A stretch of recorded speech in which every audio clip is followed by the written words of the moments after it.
प्रतीत होता है कि यहाँ पर काम करने वाले कंटेंट क्रिएटर इनसे बहुत ज्यादा परेशान है। भाई कंपैरिजन के लिए बता दिया जाए कि महाकुंभ में टोटल 20 सेक्टर थे और इस माघ मेला में 7 सेक्टर ही होने वाले हैं। और कल माननीय योगी आदित्यनाथ जी का जो दौरा है वो यहीं पे हुआ था। संडे का दिन है लेकिन फिर भी यहाँ पर लाइन जो है वो काफी ज्यादा लंबी है और फूल मालाएं सारी आपको मंदिर के अंदर ही मिल जाएंगी, परेशान होने की जरूरत नहीं है। तो ये संगम तट पे जो बन रहा है पीपा पुल, यहीं पे जो भगवा रंग में चलने का कार्यक्रम है ये अनवरत रूप से जारी है।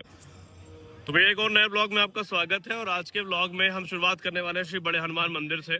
और कल माननीय योगी आदित्यनाथ जी का जो दौरा है वो यहीं पे हुआ था और अब दर्शन करने के पश्चात लाइन देख सकते हैं कितनी लंबी है। संडे का दिन है लेकिन फिर भी यहाँ पर लाइन जो है वो काफी ज्यादा लंबी है। प्रवेश द्वार अब आगे वाला खोल दिया गया है। इससे पहले ये प्रवेश द्वार था जहाँ से एंट्री होती थी, लेकिन अब इसको बंद कर दिया गया है, डोंट नो व्हाई। और यहाँ पर जो कॉरिडोर है अभी भी अंडर कंस्ट्रक्शन है। कॉरिडोर पर निर्माण का कार्य चल रहा है लगातार। और आज वीडियो बनाने में एक और मेरा उद्देश्य ये है कि मुझे पता चला है कि पॉन्टून पुल को भगवा रंग में रंगा जा रहा है। अब वो कहाँ का पॉन्टून पुल रंगा जा रहा है ये मुझे नहीं पता। संभावित है कि संगम क्षेत्र वाला ही होगा, क्योंकि दशाश्वमेध घाट और नागवासु की तरफ हमें ऐसा कोई भी डेवलपमेंट देखने को नहीं मिला। तो कोशिश करेंगे। अब दर्शन तो हो गया है। अनफॉर्चुनेटली मैंने लॉन्ग वीडियो के हिसाब से क्लिप्स नहीं निकाली, मैंने इंस्टाग्राम रील के फॉर्मेट पे क्लिप निकाली है। तो दर्शन आपको भी करवा ही देंगे इस ब्लॉग में।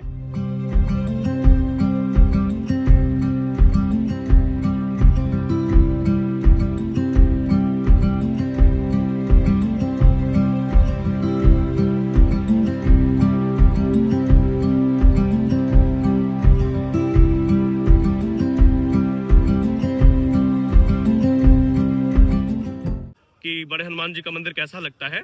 लेकिन आइए अब देखते हैं कि संगम क्षेत्र में क्या डेवलपमेंट हुआ, क्योंकि कल योगी आदित्यनाथ आए थे या माननीय मुख्यमंत्री आए थे और हम ज्यादा कुछ आपको दिखा नहीं पाए।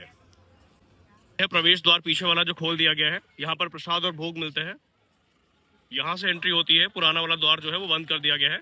आप चाहे तो मंदिर के अंदर से प्रसाद ले सकते हैं। प्रसाद और फूल मालाएं सारी आपको मंदिर के अंदर ही मिल जाएंगी, परेशान होने की जरूरत नहीं है।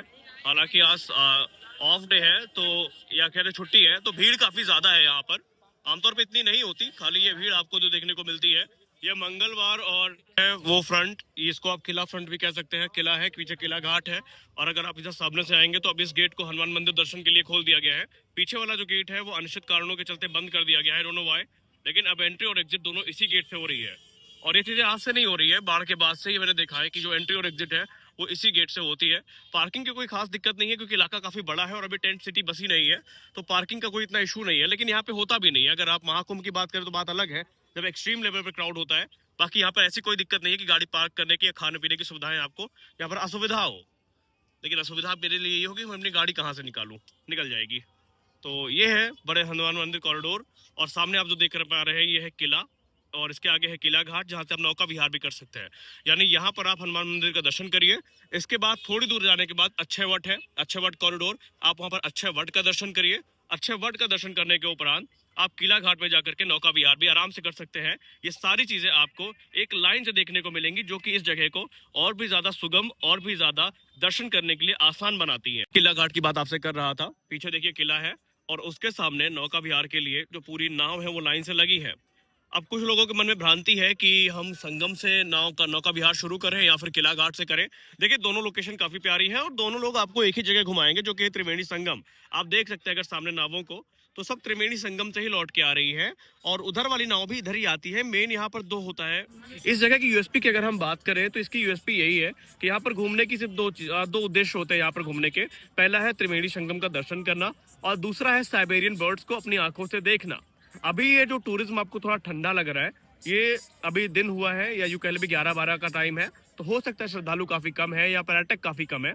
लेकिन जब यही सूर्यास्त के पहले का समय होता है, तकरीबन 2 से लेकर 5 के बीच में, तो यहाँ पर जो पर्यटकों की संख्या है वो काफी ज्यादा अप्रत्याशित रूप से बढ़ जाती है। और रही बात प्राइस की, तो एक बार फिर से बता दिया जाए, प्राइस हाइक बिल्कुल नहीं हुए हैं।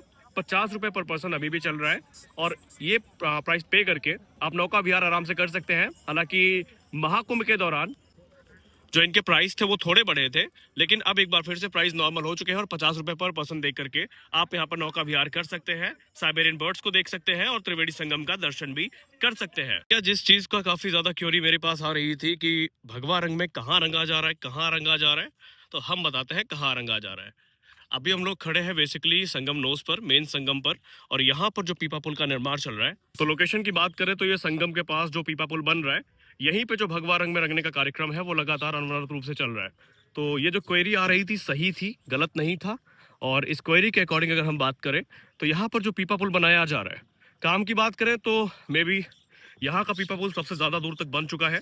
इससे पहले अगर दशाश्वमेध घाट की बात करें या फिर नाग वासुकी की बात करें, वहां पर काम चालू है, लेकिन जो भगवा रंग में रंगने की रील्स हमने देखी वो इसी इलाके। तो ये संगम तट पे जो बन रहा है पीपा पुल, यहीं पे जो भगवा रंग में चलने का कार्यक्रम है, ये अनवरत रूप से जारी है।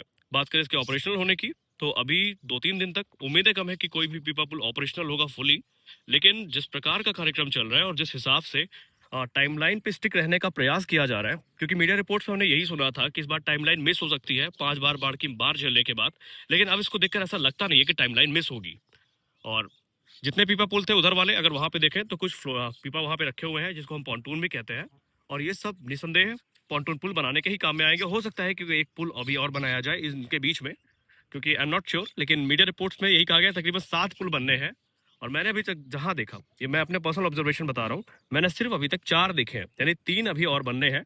उस हिसाब से देखा जाए तो काम काफी रफ्तार से ही चल रहा है। ये महाकुंभ में हम सबने पीपा पुल का डेवलपमेंट देखा। महाकुंभ हमारे लिए काफी इंटरेस्टिंग था। महाकुंभ हमारे लिए एक नया अनुभव लेकर आया था।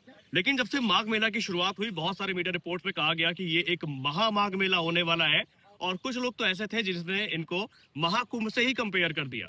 भाई कंपैरिजन के लिए बता दिया जाए कि महाकुंभ में टोटल 20 सेक्टर थे और इस माघ मेला में 7 सेक्टर ही होने वाले हैं। तो ये एक कंपैरिजन हो गया। और मैं एक निवेदन करना चाहूंगा कि भाई बिना फैक्ट चेक किए, बिना वैलिड इन्फॉर्मेशन के कोई भी न्यूज स्प्रेड ना करें, क्योंकि मैं देख रहा हूँ कई सारे क्रिएटर, में किसी एक का नाम नहीं ले रहा हूँ, वो महाकुंभ की क्लिप लगा करके उसको माघ मेला का डेवलपमेंट दिखा रहे हैं, और ये एक भ्रांति फैलाने का ही काम है।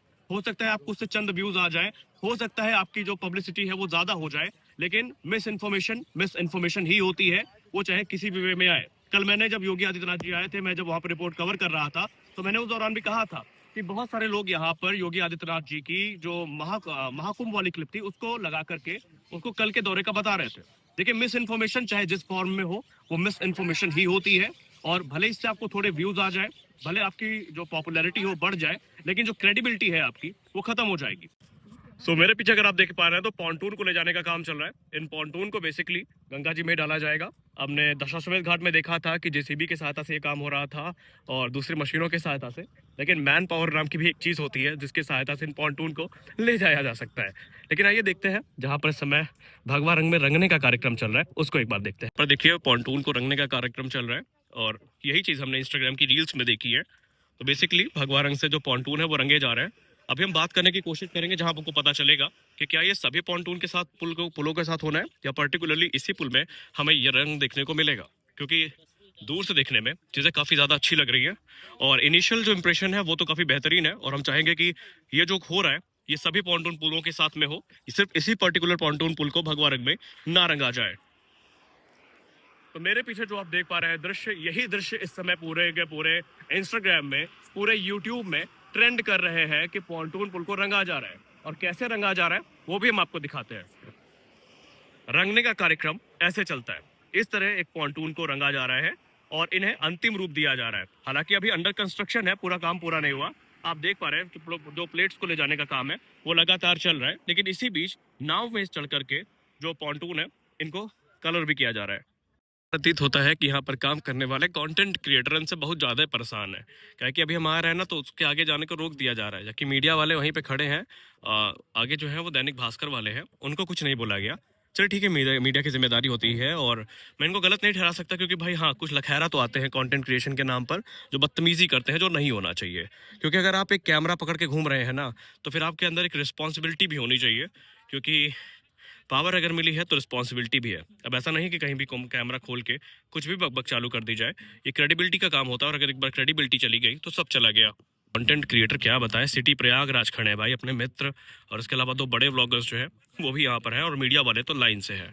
तो फिर ये इनिशियल तैयारियां थी जो मैंने आपको दिखाई हैं, और इसके बाद क्या डेवलपमेंट किस सेक्टर पे चल रहा है। हालांकि अभी भी कुछ क्वेश्चन लगातार आ रहे हैं मेला प्राधिकरण को लेकर के कि दुकान खोलने का क्या प्रोसेस है।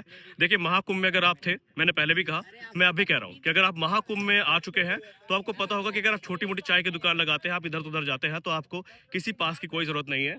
आप आराम से आइए, अपना काम करिए, लेकिन अगर आपको कोई बड़ा दुकान खोलनी है, जैसे कि कोई रेस्टोरेंट हो गया, कोई बड़ी शॉप हो गई, तो उस केस में आपको मेला प्राधिकरण से जो नोटिफिकेशन है उसका इंतजार करना पड़ेगा। नोटिफिकेशन आते ही आप रजिस्ट्रेशन करिए, उसके बाद आवंटन की प्रक्रिया शुरू होगी, पैसा जमा करिए, दुकान आपको आवंटित की जाएगी और उसके बाद आप दुकान खोल सकते हैं। लेकिन अगर आपको सिर्फ एक चाय की दुकान खोलनी है या समोसे बेचने हैं, तो भाई वो तो कहीं मोबाइल दुकान होती है, कहीं भी आप लगा लीजिए, एक सेक्टर से दूसरा सेक्टर, वहाँ पे आपको कोई नहीं रोकने वाला है।